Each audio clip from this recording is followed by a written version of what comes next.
Michael Carter, black police chief, was driving home in his favorite car, and nothing foreshadowed trouble. No one imagined that in a few minutes he would have to fight for his life with his own subordinates, not for life, but for death. What happens to him next will shock you. Do not miss this exciting story and watch until the end. Subscribe to the channel and write in the comments where you watch this video. Michael Carter, the chief of police, had finally returned to his hometown after a much-needed vacation. The road stretched endlessly before him, the winding lanes framed by thick forests on either side. It was late afternoon, and the sun had begun its slow descent, casting a warm golden glow on everything it touched. Despite the weariness from the long drive, Carter felt a sense of relief wash over him. There was something comforting about returning to familiar surroundings. The calmness of the countryside road gave him time to reflect on the responsibilities awaiting him back at the precinct. After weeks of being away, he was ready to get back to work. The police force relied on him, his steady hand, his sense of justice, and his experience. As the first black chief of police in the town's history, Carter had faced more than his share of challenges. He had earned the respect of the community and his team, but that respect came at a cost. He had to constantly prove himself, navigate unspoken prejudices, and handle the weight of expectations. But now, with a clear mind and renewed energy, he was eager to return to his duties. His phone buzzed on the dashboard, but he ignored it, focusing instead on the peaceful drive. The road was quiet, with hardly any traffic at this hour. He took a deep breath, enjoying the calm. That peace, however, would be short-lived.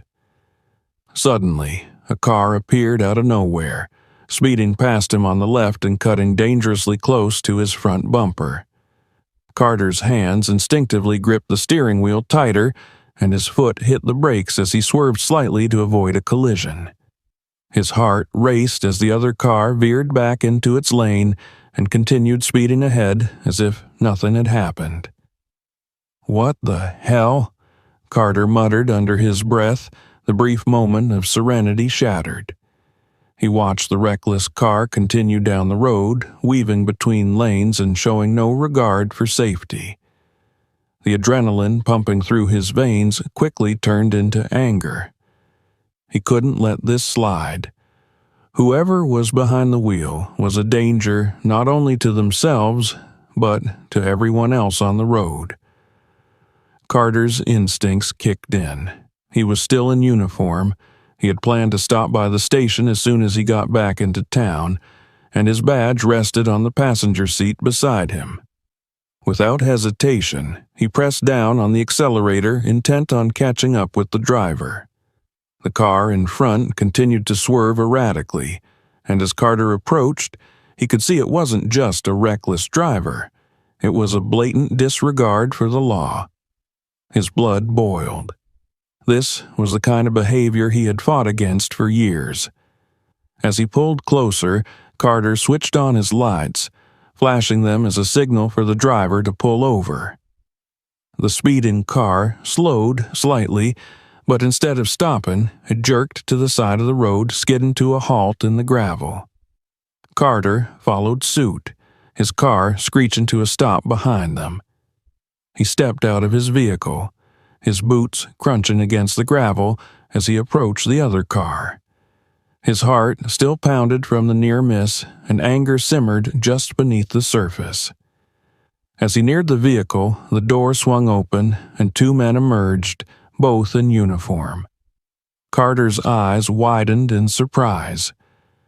These were police officers, but the surprise didn't last long. "What's your problem?" one of the officers barked, stepping forward aggressively. His partner followed, a menacing scowl plastered across his face. Carter remained calm, though every instinct told him this was about to escalate. "I could ask you the same question," he replied firmly, keeping his voice level. You nearly caused an accident back there." The officers exchanged a glance, then laughed, a harsh, mocking sound. "And who the hell do you think you are?" the first officer asked, taking a step closer to Carter. Carter looked at them both, noting their smug expressions.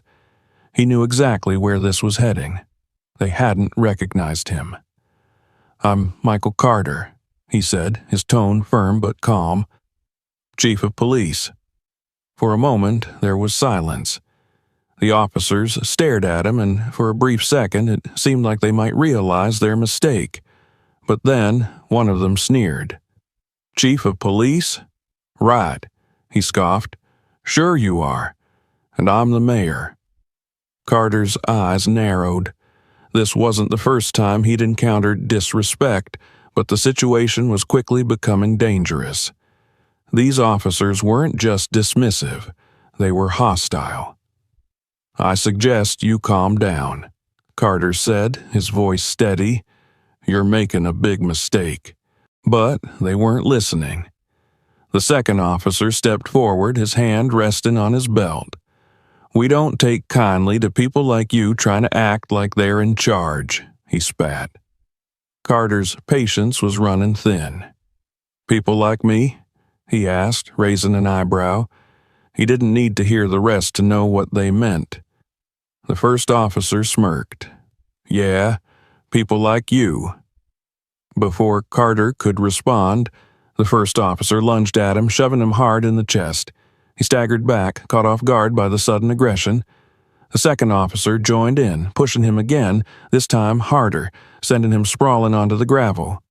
Carter's mind raced. He could barely believe what was happening. These men, these officers, his officers, were attacking him, and they didn't even realize who he was. But even more than that, they didn't care.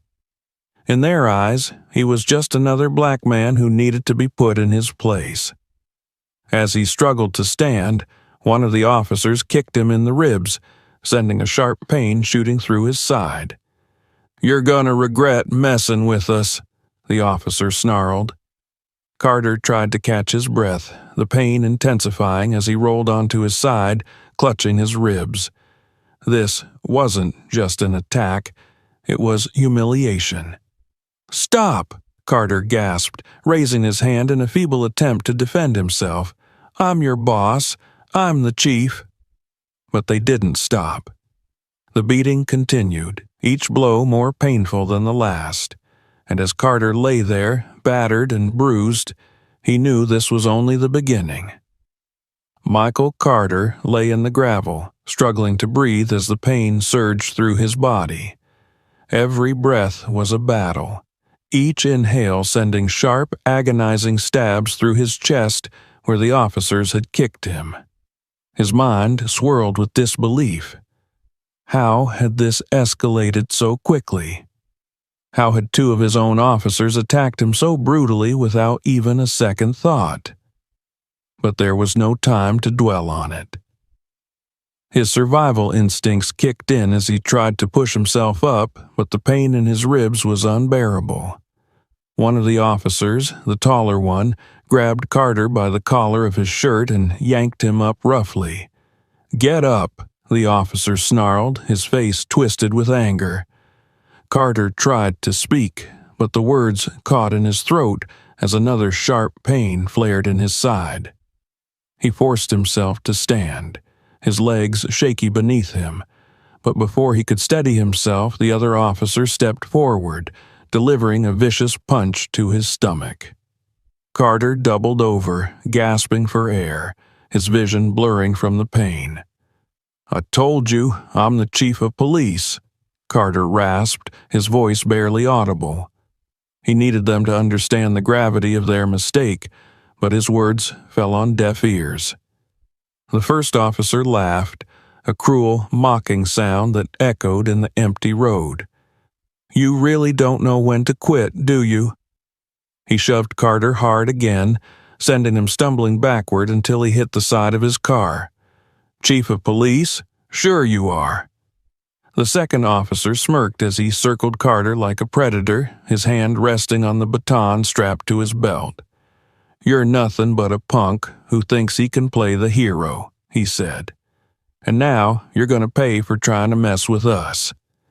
Carter's heart pounded in his chest. He had to get out of this situation, but the pain in his ribs and the throbbing in his arm made it hard to think clearly. He could feel the adrenaline rushing through his body, urging him to fight back, but he knew that wouldn't end well. These officers were out of control, driven by hatred and arrogance. "Look, you're making a mistake," Carter tried again, his voice hoarse. "You don't know who you're dealing with." The first officer rolled his eyes. "Oh, we know exactly who we're dealing with." He stepped closer, his face inches from Carter's.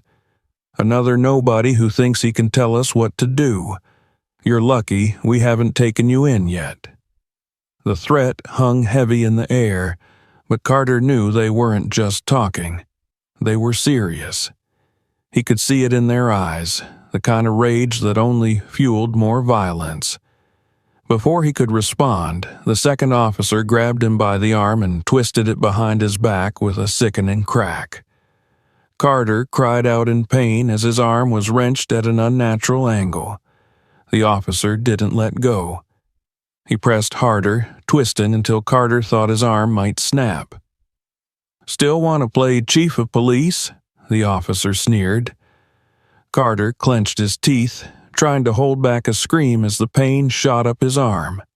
"I'm the chief," he managed to say through gritted teeth, but it was no use. The officers didn't care. With one final, brutal twist, Carter felt his arm break. The pain was blinding, and for a moment, the world around him blurred as he collapsed to his knees. His broken arm hung limply at his side, and all he could focus on was the unbearable agony. The first officer looked down at him, a smug grin on his face. "Guess you won't be needing that arm anymore," he said coldly. "Let that be a lesson for getting in our way."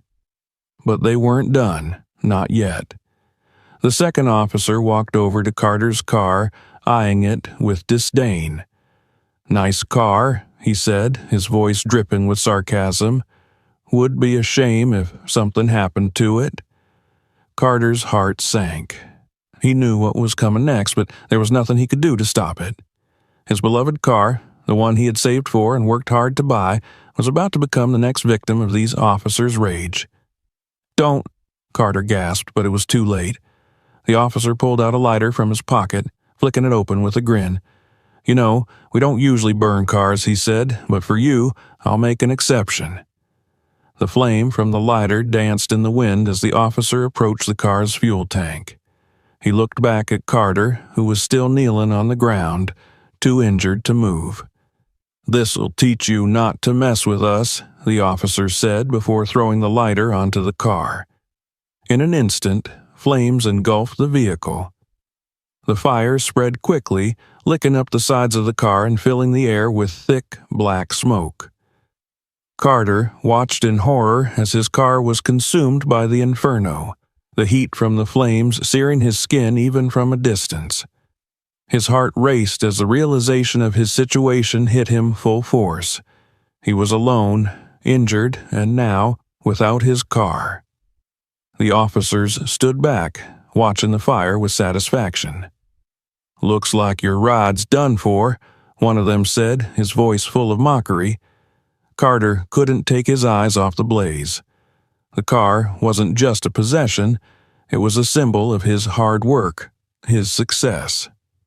Now it was gone, reduced to ashes by the very men who were supposed to serve under him. But they weren't finished with him yet. The first officer walked over, grabbing Carter by his shirt collar again and pulling him up onto his feet.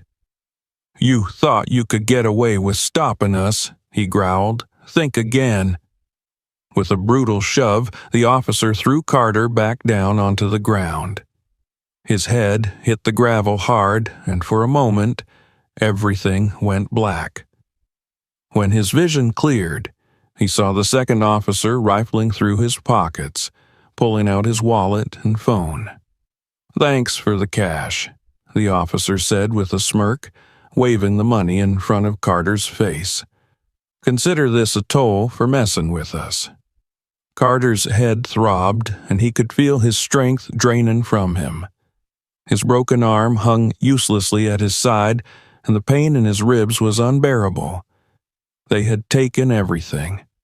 His car, his money, his phone, and now they were leaving him for dead. The officers turned and walked back to their car, laughing as they left Carter lying on the side of the road. "Next time, don't try to be a hero," one of them called out as they got into their vehicle and drove off, leaving Carter alone in the darkening forest.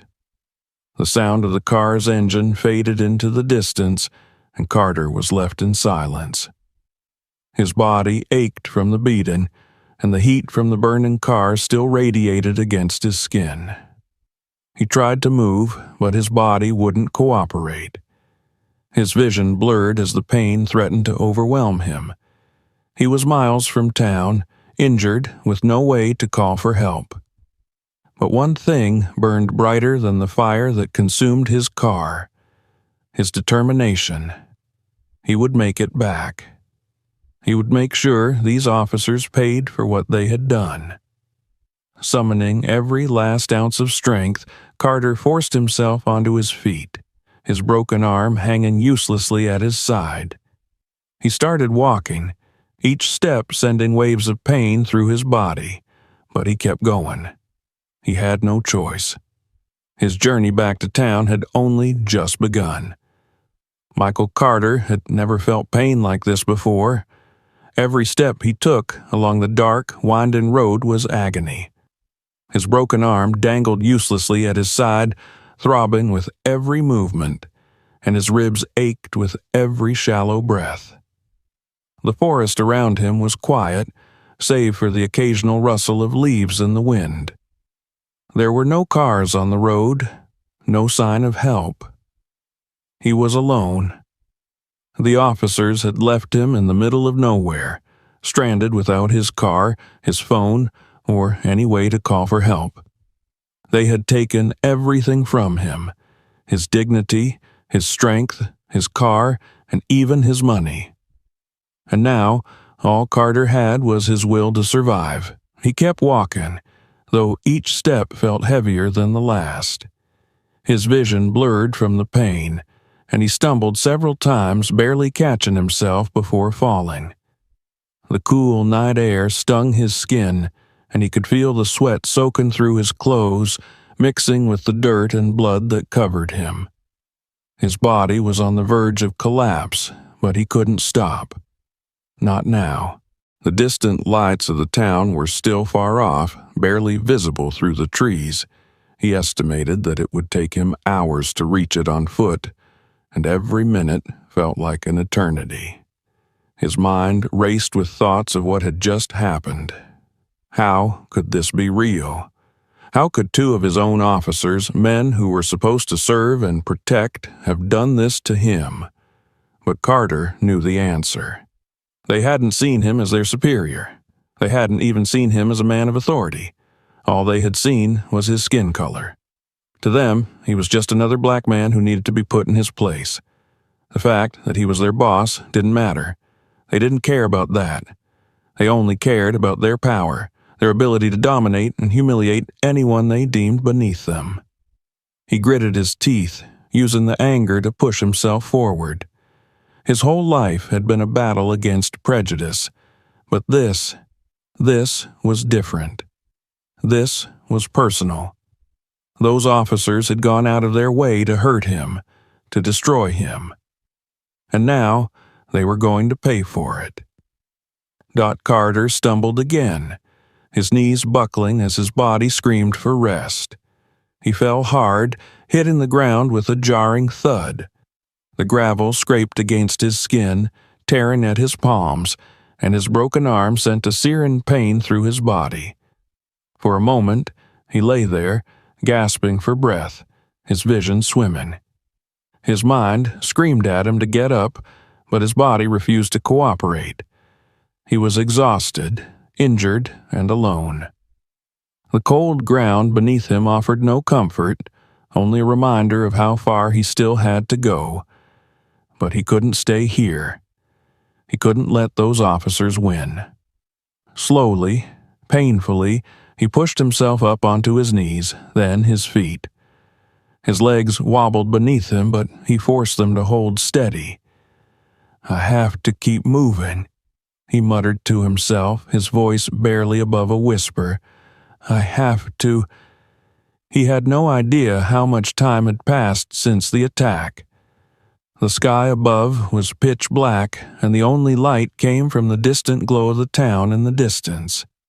His head throbbed, and he could feel the sticky warmth of blood on the side of his face. His ribs ached with every shallow breath, and the pain in his arm was unbearable.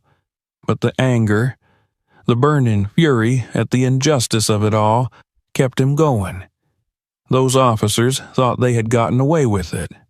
They thought they could leave him out here to die and walk away without consequence. But they didn't know who they were dealing with. Michael Carter wasn't just any man. He was their boss, and he was going to make sure they regretted ever laying a hand on him. Hours seemed to stretch into eternity as Carter trudged along the road, his body begging him to stop, but his mind refusing to give in. His shoes scuffed against the gravel, his footsteps uneven as he fought through the pain. He tried not to think about the burning car, the sneering faces of the officers as they left him behind.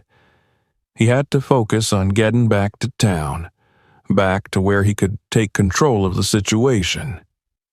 As the hours passed, the lights of the town grew closer, though it felt like he was moving at a snail's pace. His body was breaking down, his strength fading with every step. But finally, after what felt like an eternity, he saw the faint outline of the town's outskirts. The dim glow of streetlights pierced through the trees, guiding him toward safety. Relief washed over him, but it was short-lived. He wasn't done yet. Carter's legs trembled as he approached the first street of the town. The familiar sights of buildings and homes came into view, but everything felt distant, surreal. His mind was clouded with exhaustion, and his body was on the verge of collapse. But he couldn't stop now. Not until he reached the police station. The station was only a few blocks away, but it felt like miles. Every step was torture, but Carter pressed on, his focus narrowing to the single goal of getting to the precinct. He needed to see the faces of his officers. He needed to make them understand what had happened. He needed justice. Finally, the police station came into view. The familiar brick building stood under the streetlights, a beacon of order and authority. Carter's heart raced as he stumbled toward the entrance, each step more painful than the last. His hand shook as he reached for the door handle, his body screaming at him to stop, but his mind pushing him forward. He shoved the door open and stumbled inside, his legs barely holding him up as he entered the brightly lit lobby. The officers behind the front desk looked up in shock as Carter staggered toward them. He must have been a sight, covered in dirt and blood, his clothes torn, his arm hanging limply at his side. "Chief?" one of the officers exclaimed, jumping to his feet in disbelief. Carter ignored the stunned faces around him as he pushed past them, his eyes fixed on the hallway leading to his office. "I need every available officer," he said, his voice hoarse but filled with determination. "Now." The officers scrambled to follow his orders, still in shock at the sight of their battered chief. Carter didn't have time to explain. He needed action, and he needed it fast. His body screamed for rest, but his mind was laser-focused. He wasn't going to stop until the men who had done this to him were found. As he reached his office, Carter collapsed into the chair behind his desk, breathing heavily. His vision blurred as the pain surged through his body, but he forced himself to stay conscious. He couldn't let his injuries take him down. Not yet. The door to his office burst open as several of his senior officers rushed in, their faces filled with concern. "Chief, what happened?" one of them asked, his voice laced with panic. Carter took a deep breath, steadying himself. "I was attacked by two of our own," he said, his voice cold and controlled. "They thought they could get away with it." The officers stared at him, stunned into silence. "I want every available unit out there," Carter continued. "Find them, bring them in, now." The room was filled with a stunned silence before his officers quickly mobilized, following his command. Carter watched them go, his vision swimming from the pain, but he didn't care. The adrenaline kept him going. His men would find those officers, and when they did, there would be hell to pay. The clock on the wall ticked steadily as Michael Carter sat in his office, barely able to keep his eyes open. His body was a battlefield of bruises, cuts, and broken bones, and the pain from his broken arm was relentless. Despite the agony, he couldn't rest. Not yet. His mind raced with thoughts of the two officers who had left him for dead on the side of the road. He had given the order.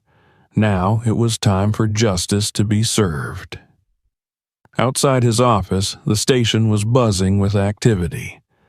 Officers were gearing up, radios crackling with orders as they prepared to search for their rogue colleagues. Carter's senior officers had mobilized every available unit, sending out a manhunt across the town and the surrounding areas. The men who had attacked him were now the target of the very force they thought they could control. Carter leaned back in his chair, wincing as the pain in his ribs flared up again. His mind replayed the events of the attack over and over. The arrogance in those officers' voices, the cruelty in their eyes, it made his blood boil. They had underestimated him, thinking they could brutalize him and walk away unscathed. But they were wrong. The door to his office creaked open, and one of his trusted officers, Lieutenant Andrews, stepped inside. His face was tight with concern, his eyes scanning Carter's injuries. "Chief, we're ready," Andrews said, his voice steady but laced with worry. "We've sent out patrols to all major roads and checkpoints. The officers are doing a sweep of the town. We'll find them." Carter nodded slowly, gritting his teeth as he shifted in his seat. "Good," he replied, his voice low but firm. "They think they can get away with this. I want them found, and I want them brought here." Andrews hesitated for a moment, clearly troubled by the severity of Carter's condition. "Sir, are you sure you don't want to go to the hospital? You need medical attention. Your arm—" Carter waved him off, his expression hardening. "I'll deal with that later. Right now, those two are my priority." The lieutenant nodded, understanding the resolve in Carter's voice. There was no use arguing. "We'll get them, Chief," he said, before turning and leaving the office. As the door clicked shut, Carter took a deep breath, willing himself to stay focused. His body screamed for rest, but his mind was sharper than ever. He couldn't stop now, not until they were caught.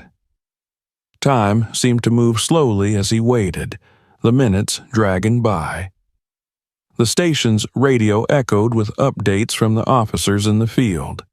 Several patrol cars were combing through the town, checking side streets, parking lots, and isolated areas. But so far, there was no sign of the two men. Carter closed his eyes for a brief moment, trying to block out the pain and concentrate on the task at hand. He had to think clearly. These two weren't going to stay in town. They'd be trying to escape. They knew what was coming, and they were probably already planning their next move, but there was no way out. Carter had made sure of that. He opened his eyes when the door to his office swung open again. This time it was Officer Johnson, a younger officer, but one of the most reliable on his team. His face was grim as he entered, his radio still buzzing with chatter. "Chief," Johnson said, stepping forward, "we just got a tip." Someone saw two officers matching their description heading toward the old service road on the outskirts of town. Carter's heart raced. He knew that road well. It was isolated, running parallel to the highway but hidden by thick forest on either side. It was the perfect escape route, but also the perfect place to catch them. "Send units there immediately," Carter ordered, trying to stand despite the shooting pain in his side.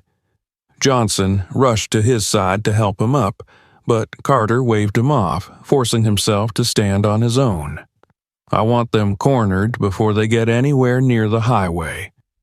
Johnson nodded quickly, speaking into his radio to relay the order. "All units, this is Officer Johnson. We have a possible location.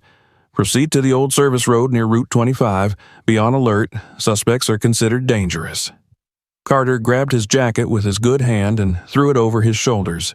He wasn't going to stay behind while his men went after the officers who had done this to him. He was going to be there when they were caught. "Sir, you should really stay here," Johnson said cautiously, but Carter shook his head, his expression hard and unyielding. "I'm going," Carter said, his voice leaving no room for debate. "I'm not sitting this one out." Johnson hesitated for a second but nodded, knowing there was no point in arguing. "I'll drive." Carter followed Johnson out of the office and through the station, his steps slow but purposeful.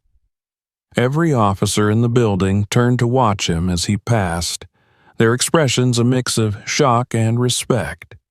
Seeing their chief like this, beaten, bruised, and in pain, was enough to spur them into action.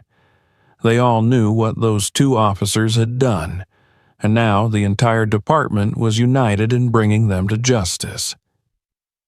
Johnson led Carter to the patrol car outside, helping him into the passenger seat before quickly getting behind the wheel. The engine roared to life, and within seconds they were speeding down the road toward the outskirts of town. The drive was tense. The radio crackled with updates as other patrol cars closed in on the service road, each officer reporting their position. Carter kept his eyes on the road ahead, his mind racing. He wasn't sure how he would react when they finally caught up to those officers, but one thing was certain. They were going to pay for what they had done. As they neared the service road, the tension in the car thickened. Johnson slowed the vehicle as they approached the turnoff, the narrow road barely visible through the thick trees. The headlights illuminated the dark path ahead, casting long shadows that danced across the road. "Looks like they're here," Johnson said, pointing to the flashing lights of several patrol cars already parked along the side of the road. Officers were fanning out, moving cautiously toward the forested area where the suspects had been spotted. Carter's pulse quickened. He pushed open the door with his good hand and stepped out of the car, ignoring the pain that shot through his body. He couldn't be stopped now. His focus was solely on finding those two men. Lieutenant Andrews approached him, his face tight with determination. "We've got them pinned down about half a mile into the woods," Andrews reported. "They tried to make a run for it, but we've got them surrounded." Carter nodded, his jaw clenched. "Good. I want to be there when they're brought in." Andrews hesitated, glancing at Carter's injuries. "Sir, maybe you should—" "I'm going," Carter interrupted, his voice steely. "I need to see this through." Without another word, Carter followed Andrews toward the line of officers moving into the woods. The sounds of the forest seemed amplified in the tense silence. Every crack of a twig, every rustle of leaves echoed through the air. Carter's heart pounded as they moved deeper into the trees, the light from the patrol cars growing dimmer behind them. Finally, they reached a small clearing. There, in the shadows of the trees, the two officers were huddled together, their faces pale and their eyes wide with fear. Several officers had their guns trained on them, ready for any sudden movements, but the men made no attempt to resist. They knew they were caught. Carter stepped forward, his gaze locked on the two men. The ones who had beaten him, humiliated him, and left him for dead. They looked up at him, recognition dawning on their faces as they realized who he was. "You thought you could get away with this," Carter said, his voice low and dangerous. "You thought you could leave me there and no one would know, but you were wrong." The officers stared at him, their bravado gone, replaced by pure terror. They knew there was no escaping what was coming next. Carter turned to his men. "Take them in," he ordered. As the officers moved to handcuff the two men, Carter felt a cold sense of satisfaction wash over him. Justice would be served. But this wasn't over. Not yet. Back at the police station, Michael Carter sat behind his desk, the weight of the night's events still pressing heavily on his shoulders. The pain in his broken arm was unbearable, but the seething anger burning inside him was far worse. His entire body was a mass of bruises and cuts, his ribs aching with every shallow breath. Yet, as he sat there, the only thing he could focus on was the overwhelming need for justice and retribution. The two officers, now handcuffed and sitting in the holding cells, had finally realized the gravity of their situation. They had spent the last few hours in stunned silence, the realization dawning on them that they hadn't just assaulted any random man.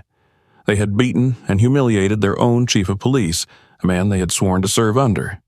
Carter's men had worked quickly, following his orders without question. The two rogue officers had been arrested, processed, and stripped of their badges. Now they awaited their fate, though neither of them had said a word since their capture. Perhaps they were still in shock. Perhaps they were beginning to understand just how deep they had dug their graves. Carter wasn't interested in their fear or their regret. Not now. Not after what they had done to him. He stood up from his desk, wincing as the movement sent sharp pain through his ribs. His body screamed for rest, but he refused to stop until this was finished. There was still one thing left to do. He walked slowly through the station, his footsteps echoing down the long hallway as he made his way to the holding cells. Every officer he passed gave him a respectful nod, their faces tense with a mix of admiration and concern. They had seen the state he was in when he returned to the station, beaten and bloodied, yet still determined to bring justice. Now they watched him walk with purpose, knowing that this wasn't just about the law anymore. This was personal. Carter arrived at the holding cells, his gaze locking onto the two men sitting inside. They were no longer the arrogant, aggressive officers who had attacked him on that dark road. Now they were small, fearful, and utterly defeated. The sight of them cowering in their cell brought Carter no joy, only a cold sense of finality. He approached the cell slowly, his eyes never leaving theirs. One of the officers, the taller one who had been the most aggressive, shifted uncomfortably under Carter's gaze. His face was pale, his eyes darting around the room as if searching for some way out. "Chief," the officer began, his voice shaking, "we didn't know. We didn't—" Carter cut him off with a single look. "You didn't know?" he repeated, his voice low and filled with barely restrained fury. "You didn't know who I was when you dragged me out of my car? You didn't know when you broke my arm? When you set my car on fire?" The officer looked down at the ground, his mouth opening and closing as if he wanted to say something but didn't have the courage. His partner, the other officer, remained silent, staring at the floor with wide, fearful eyes. Carter took a step closer to the bars, his presence looming over them like a dark shadow. "You didn't care who I was," he said coldly. "You saw a black man and thought you could get away with it. You thought you could beat me, humiliate me, and leave me to die. And you thought no one would ever know." The taller officer swallowed hard, his hands trembling as he gripped the edge of the bench. "Chief, we made a mistake." Carter's eyes narrowed. "A mistake?" He shook his head slowly. "No, a mistake is something you can fix. What you did was deliberate. You knew exactly what you were doing." The room fell into a tense silence, the air thick with the weight of Carter's words. The two officers shifted nervously in their seats, the reality of their actions finally crashing down on them. Carter stepped back from the cell, his expression cold and unreadable. "You will pay for what you've done," he said, his voice hard as steel. "I'm going to make sure you never wear a badge again. I'm going to make sure you can't even get a job cleaning floors in this town. You're finished." The taller officer's face crumpled with fear, his bravado completely shattered. "Please, Chief, But Carter wasn't interested in their pleas. He turned to the other officers standing by, nodding toward the cell. "Take them to the briefing room. I want everyone to see what happens when you betray this department." The officers nodded and moved quickly, unlocking the cell and pulling the two men to their feet. The rogue officers didn't resist, their fear palpable as they were led out of the holding area and down the hall toward the briefing room. Carter followed behind them, his expression grim. In the briefing room, the entire department had gathered, waiting in tense silence. When Carter entered, followed by the two disgraced officers, all eyes turned toward him. The room was thick with the weight of what was about to happen. Carter walked to the front of the room, standing tall despite the pain coursing through his body. The two officers were forced to stand beside him, their heads hung low in shame. "This department has always stood for justice," Carter began, his voice steady and firm. "We are here to serve and protect, not to abuse our power. These two men violated that trust. They attacked me, their own chief, because they thought they could get away with it. They thought no one would ever hold them accountable." The room was silent, the tension palpable. Every officer in the room was on edge, watching their chief with respect and fear. Carter turned to the two men, his gaze icy. "You are no longer police officers," he said, his voice like a knife cutting through the air. "You will never wear a badge again, and I will personally make sure that no department in this country ever hires you." He paused, letting the weight of his words sink in before continuing. "But that's not all. You will buy me a new car, exactly like the one you destroyed, and you will pay for it out of your own pockets." The taller officer looked up, his face pale. "We can't afford—" "You'll find a way," Carter interrupted, his tone merciless. "Because if you don't, I'll make sure you spend the rest of your lives paying for it in other ways." The room was deathly silent as Carter stepped forward, standing inches from the disgraced officers, his voice lowered to a dangerous whisper. "I'm giving you a chance to make things right. But don't mistake this for mercy. You'll live the rest of your lives knowing that you crossed the wrong man." Then, with deliberate slowness, Carter raised his good hand and delivered a sharp, stinging slap across the taller officer's face. The sound echoed through the room and the officer flinched, his face burning with humiliation. Carter turned to the second officer and did the same, delivering a humiliating blow that left both men standing in shame before their peers. "Get out of my sight," Carter said coldly. "You're done." The officers were led out of the room, their heads hanging in defeat. The room remained silent as Carter turned to face his department. He didn't need to say anything more. The message had been delivered loud and clear. Justice had been served, and retribution had been swift. Michael Carter stood outside the police station, his bruised body illuminated by the dim glow of the streetlights. The night air was cool against his skin, a stark contrast to the fire still burning in his chest. He had done what needed to be done. Justice had been served, and the two officers who had brutalized him were now disgraced, stripped of their power and humiliated in front of the very department they had once served under. But Carter knew this wasn't the end.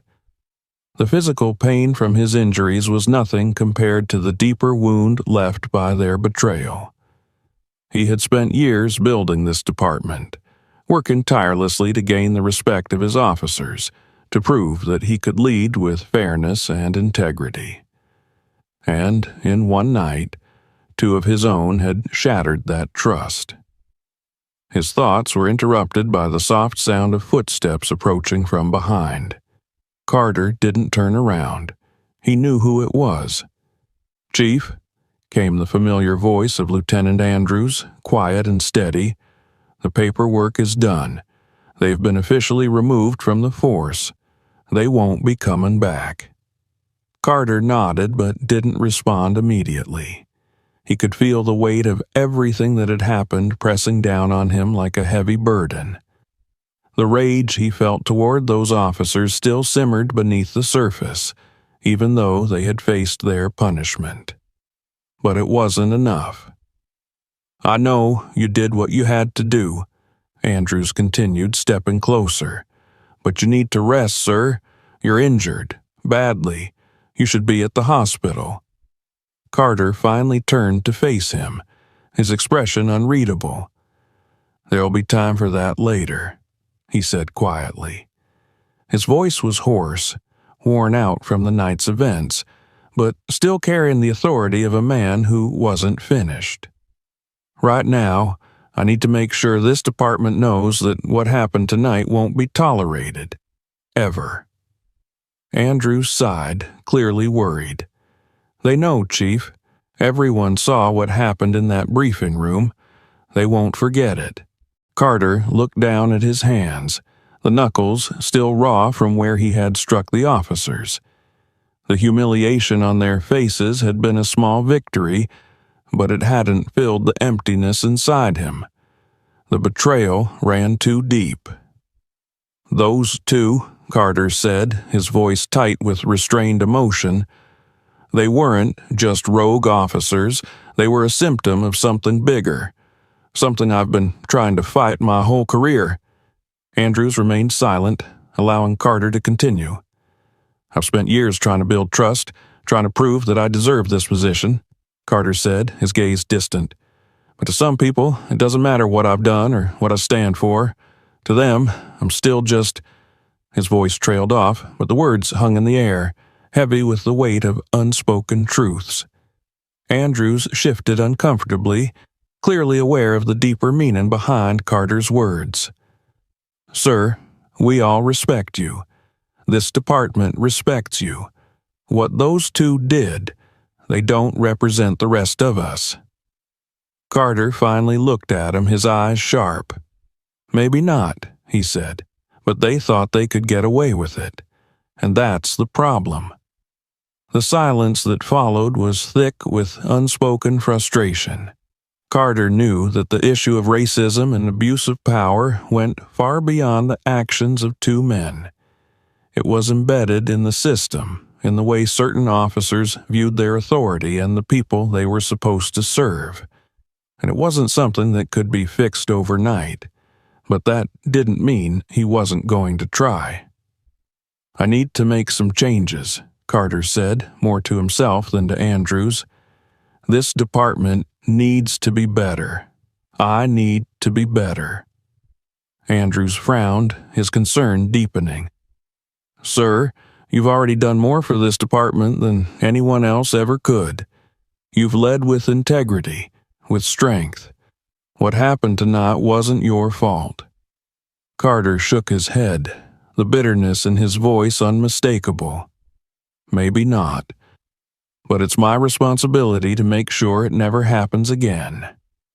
He turned away from Andrews, staring out at the empty streets of the town he had sworn to protect. The weight of leadership was heavier than ever, and the responsibility of preventing future injustices felt like an impossible burden. But Carter knew that he couldn't turn away from it. Not now. The two officers were gone, but their actions had left a scar that wouldn't heal easily. Carter had seen firsthand how easily the line between law enforcement and abuse could be crossed, and he was determined to make sure that line was never crossed again under his watch. "Starting tomorrow," Carter said, his voice resolute, "we're implementing new training for every officer in this department. Cultural sensitivity, use of force, everything, and anyone who refuses to take it seriously will be out. No exceptions." Andrews nodded slowly, though it was clear he wasn't entirely surprised by Carter's decision. "I'll get the details organized first thing in the morning." Carter gave a short nod, satisfied that his plan would be set in motion. But there was still something else he needed to address. Something personal. "I want them to pay for my car," Carter said, his voice cold. "Every last cent." Andrews raised an eyebrow but didn't question the order. "I'll make sure that happens. And after that," Carter continued, his tone hardening, "they're done. They won't work in law enforcement again. I'll make sure of it." The two men stood in silence for a moment, the gravity of the situation hanging in the air. Carter's mind was racing, already planning the next steps, the changes that needed to be made.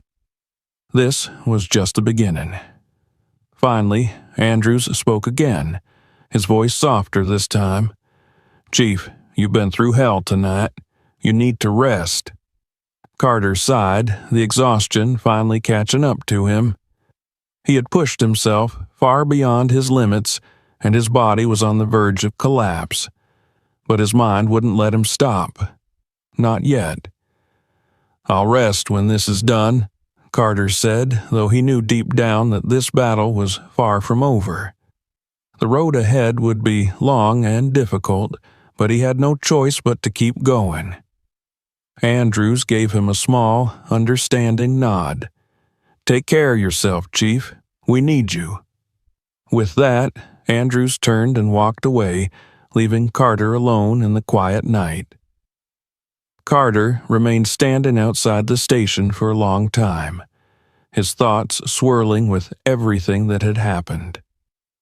He knew that the two officers had paid a price for what they had done, but the deeper problem still remained. The fight against systemic racism and abuse of power wasn't something that could be won in a single night. But Carter was determined to be the one who would lead that fight.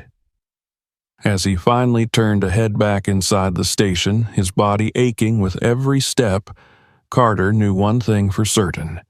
The battle was far from over. But he wasn't going to back down.